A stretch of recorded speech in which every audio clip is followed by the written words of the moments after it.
તરફ વડોદરાની વિશ્વવિખ્યાત એમએસ યુનિવર્સિટીમાં 16માંથી 14 મેસ હાલમાં બંધ હાલતમાં જોવા મળી રહ્યા છે। ઉલ્લેખનીય છે કે બોયઝ અને ગર્લ્સ હોસ્ટેલમાં આવેલી મેસ હાલમાં બંધ છે, ત્યારે મેસ બંધ થતા 4000થી વધુ વિદ્યાર્થીઓ બહાર જમવા જવા માટે મજબૂર બન્યા છે અને વિદ્યાર્થીઓને કલાકો બગાડી વધુ રૂપિયા ખર્ચીને ભોજન કરવું પડી રહ્યું છે। આ બાબતે વિદ્યાર્થીઓએ કહ્યું કે મેસમાં જે ભોજન 50 રૂપિયામાં મળતું હતું તે બહાર હોટેલમાં 100 થી 120 રૂપિયામાં મળે છે અને યુનિવર્સિટી સત્તાધીશો મેસનો યોગ્ય કોન્ટ્રાક્ટ નથી આપતા, એટલે વારંવાર મેસ બંધ થાય છે। હાલમાં બોયઝ હોસ્ટેલમાં માત્ર એક મેસ જ ચાલુ છે, ત્યારે યુનિવર્સિટીમાં મેસ બંધ રહેવા બાબતે યુનિવર્સિટીના ડેપ્યુટી ચીફ વોર્ડન જયતા શર્માનું નિવેદન પણ હાલ સામે આવ્યું છે। સાથે જ વહેલી તકે મેસ કેન્ટીન શરૂ કરવામાં આવે તેવી વિદ્યાર્થીઓ દ્વારા માંગ કરવામાં આવી।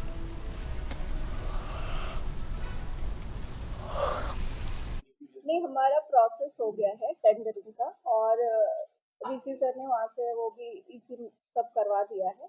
अभी मंडे से मोस्टली इधर हम लोग कर देंगे, क्योंकि एग्रीमेंट करना होता है, फूड लाइसेंस चाहिए, तो 1-2 दिन में हो जाएगा।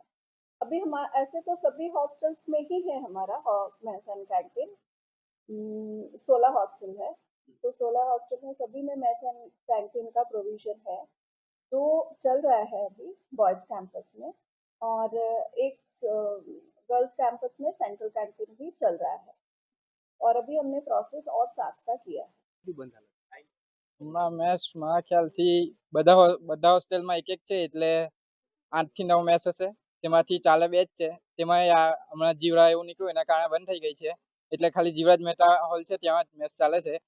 એના કારણે અમારે ત્યાં એક પ્રોપર ખાવાનું નથી મળતું, એના કારણે અમારે ત્યાં બહાર જવું પડે છે। બહાર આના કરતાં વધારે પૈસા છે, ત્યાં અમારે 100-150 આપવા પડે છે, ત્યારે આટલે 50 થી 70 રૂપિયામાં અમારું ખાવાનું થઈ જાય છે। એના કારણે અમારે ત્યાં પાછું સિનિયરની ગાડી હોય તો સિનિયરની ગાડી લઈને, નહીં તો અમારે ચાલતા જવું પડે। ચાલતા જાય ત્યારે અમારો અડધો કલાક જેવું નીકળી જાય છે ત્યાં, એટલે દિવસનો 1 કલાક અમારો બગડે છે।